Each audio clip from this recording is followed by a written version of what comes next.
Masasabi ko na siya yung the one ko kasi tanggap niya ako kung ano ako, sa bad side ko, lalo pat, syempre, may anak na ako. Siya na yung forever ko. Ang pagkakaalam ko sa kasal is, isa itong sagrado. So, once na magpakasal ka, dapat panindigan nyo na habang buhay. Papanindigan namin yun habang buhay. Nagkakilala kami dahil sa friend request, tapos naging friend, and then lovers. Nasasabi ko lang sa soon to be my husband na mahal kita. Ngayong araw na to, magiging isa na tayo. So, mahal na mahal kita. I love you so much, baby love. Masasabi ko na siya yung the one kasi sa kanya ko na natagpuan yung peace of mind.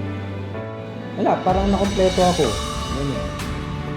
Kahulugan ng pagpapakasal. Siyempre, yung love nandun din. Siyempre, hindi mo naman pipiliin din yung tao kung kung hindi ka naman din sigurado at siyempre, hindi mo mahal. Nag-umpisa lang sa simpleng hi, hello, hanggang sa, andito na ngayon, mag-yes na, yes I do. Salamat kasi dahil sa'yo, nakumpleto ako, yung peace of mind ko na ibigay mo. Siyempre, natural naman na yung away-away, pero importante kaya nating lampasan lahat ng yun. Kumbaga, away lang yan, hindi tatambayan yan, lalampasan yan. Pinaka-importante, mahal natin at isa't isa. Bibi, salamat kasi sa lahat ng nangyari, kahit hindi naging madali, nag-stick pa rin tayo sa isa't isa. Yun ang pinaka pinangahawakan ko rin. Tsaka syempre plus na rin yung mga goals, tsaka mga plans. Parehas lang pala yun. Lagi mo nang tatandaan yan. Mahal kita, dito lang ako, supportahan kita every step of the way. Makakaasa ka. I love you. Officiating the wedding of Mr. Jade Gatchalian Barcenas and Miss Melissa Paharit Rinonos. Witnesses, did you come here of your own free will? Okay, walang pinilit, ha? Jave, do you declare before the witnesses to this ceremony and the people assembled herein that you are legally capacitated to enter into a contract of marriage? Melissa, do you declare before the witnesses to this ceremony and the people assembled herein that you are legally capacitated to enter into a contract of marriage? Melissa, do you take Jave to be your lawfully wedded husband, to love and to cherish, to have and to hold, for richer and for poorer, in sickness and in health, until death do you part? Yes, I do. Ha? Jave, do you take Melissa to be your lawfully wedded wife, to love and to cherish, to have and to hold, for richer and for poorer, in sickness and in health, until death do you part? Yes, I do. Bibi, alam mo naman, di ba? Every step of the way, nandito ako. Makakaasa ka. Mahal na mahal kita. Okay? Wala namang tumututol, no? Agree kayo lahat? Okay. By the powers vested in me by the Philippine government, I now declare you man and wife, or husband and wife. Congratulations! Jave and Melissa, you may now kiss as husband and wife. Congratulations to the bride and the groom and to everybody who supported them. Alam nyo naman siguro na wala siyang end period, no? Wala siyang, walang expiration, walang termination clause. Lumipad pa po ako from Philippines to here. So, just to witness this wedding ni Mel at saka ni Jane. Sa mga hindi po nakakaalam, isa po ako sa mga tao naka-witness nung love story nung dalawa. Then, I just want to share to all people here that this relationship was being tested and comes with trust. Jade, salamat sa gamos. Salamat po sa lahat, yung po ang ibig sabihin nun. Salamat sa lahat ng pagmamahal mo kay Mel. I'm really, really proud of you. Sobrang napabilib mo ako. Imagine, napasunod mo si Mel, hindi yan napapasunod. Boss yan eh. Kidding aside, as your ninang and to my partner, your ninong, we just call away. Alam niyo yan. Lakas niyo nga sa ninong niyo eh. Pinapunta pa ako rito. Ang wish ko lang sa inyo, continuous love each other. Lalo na dun sa mga araw na di ka mahal-mahal ang isa't isa. More babies. Yun na lang. More babies.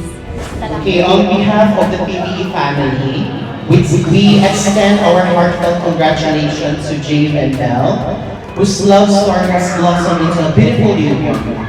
This momentous occasion marks the culmination of your journey together, filled with shared laughter and unwavering support and a love that has blossomed with every passing day. We have witnessed your commitment to each other, the unwavering strength of your bond, and the genuine happiness that radiates from both of you. As you embark on this new chapter as husband and wife, we wish you a lifetime of love, joy, and shared adventures.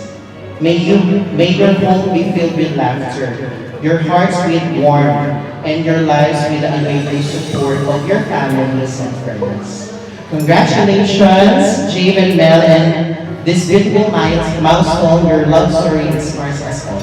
Thank you. Gabi sa ating lahat, lalong-lalo na sa couple na to. Ang masasabi ko lang, nininervyos ako eh. Kailangan nyong mag-trust sa isa't isa. Labanan nyo lahat ng pagsubok sa buhay.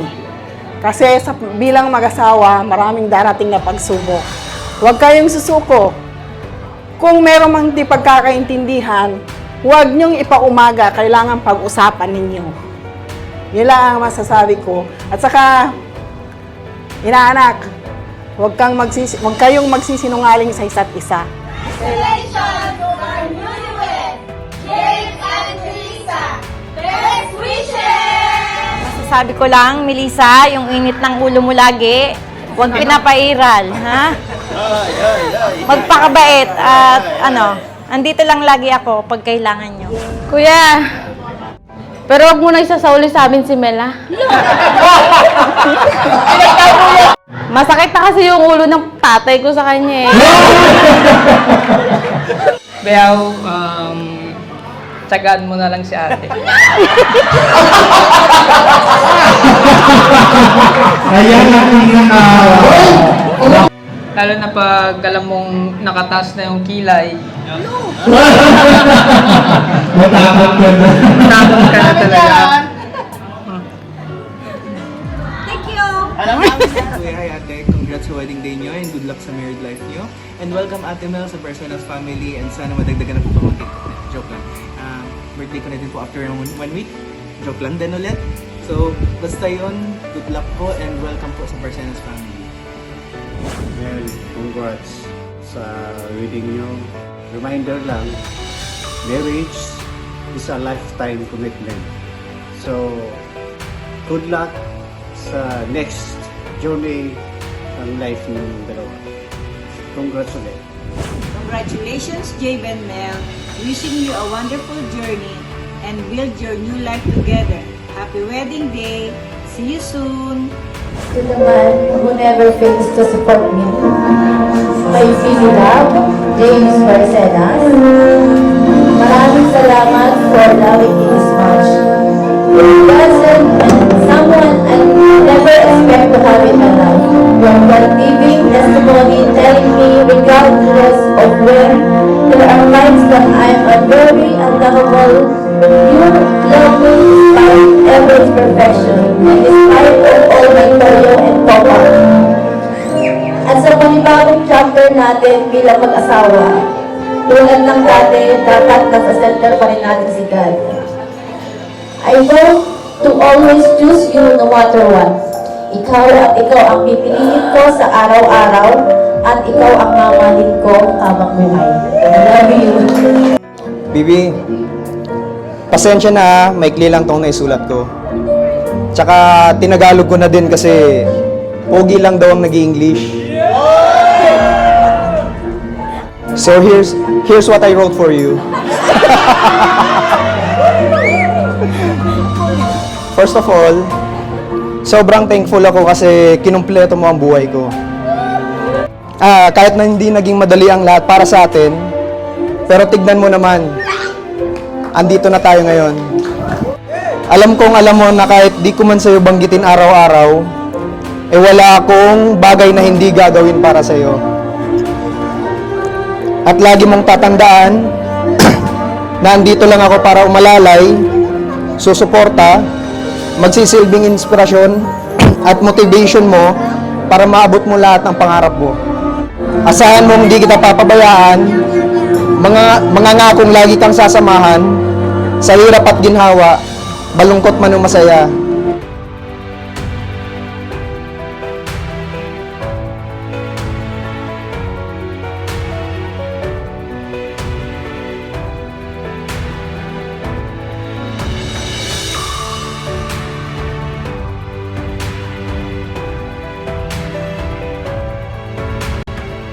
Dito lang ako lagi magmamahal sa'yo. I love you.